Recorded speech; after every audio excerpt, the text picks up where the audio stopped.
Well, hi, Andrew Bell here, and I've got quite a bit of information today. First up, the Australian housing market is experiencing a noticeable shift, with affordability driving unexpected trends right across different property types in the marketplace.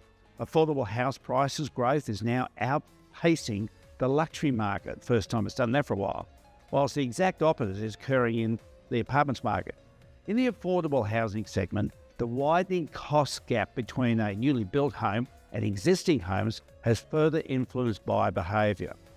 Established properties in this category have seen heightened interest due to their relative affordability and location in developed neighbourhoods that already exist. This trend reflects a broader market adjustment, leaning into stronger price appreciation for established homes.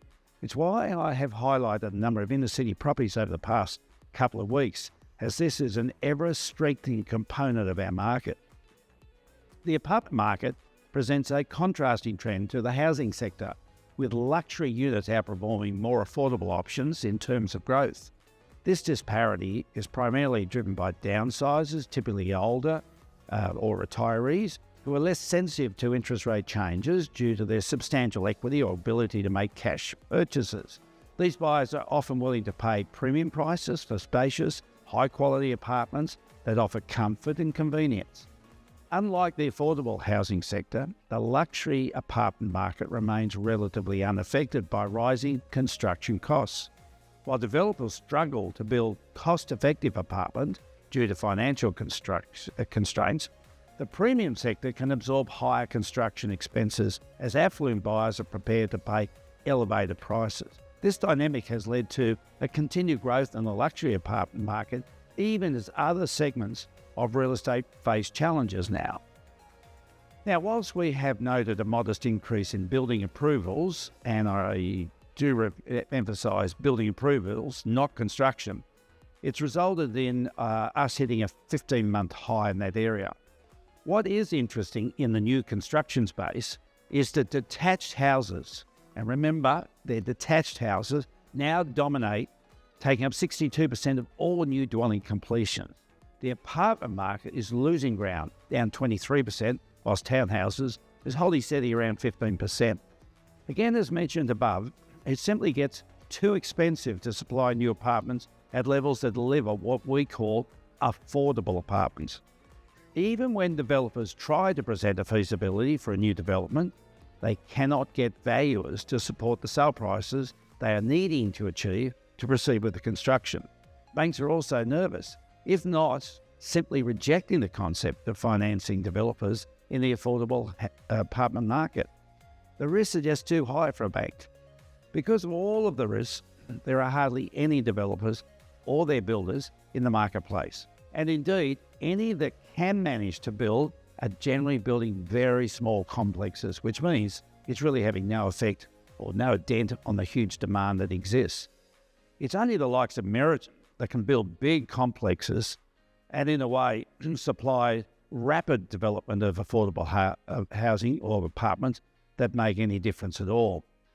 It's only developers who actually have a building operation attached to their business that can get on with construction, and there's almost none of those. What we are seeing is a new trend emerging, and that is land size for new developments is shrinking, yet the size of new dwellings on the land is increasing.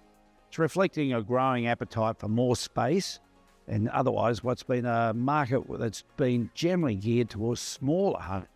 I guess even though 22% of Australians live alone and another 25% live as a couple, it's puzzling as to why this trend is actually occurring.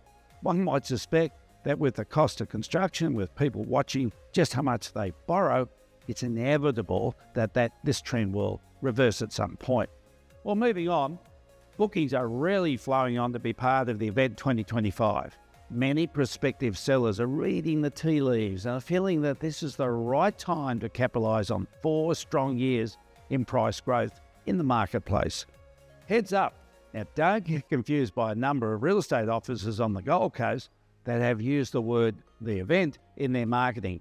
There's only one event, which is trademarked now. It's the greatest property marketing program in Australia. Last year, we sold 110 of 120 properties that were marketed throughout the January event period. With 30 plus years of proven success, it's not only the best time of the year, but the best way to sell a Gold Coast property. So don't get confused by agents trying to maybe suggest that they've got an event as well. To get more information, you'll see details on screen now, which will take you to a dedicated website with all the information you need. We have a limited number of spaces available, so don't delay in reaching out to us. No matter where you are on the Gold Coast, no matter what property type you have, we'll ensure you achieve the best results for your property. I look forward to being with you in a fortnight's time as we accelerate to the closing month of the year. My goodness, it goes fast. See you then.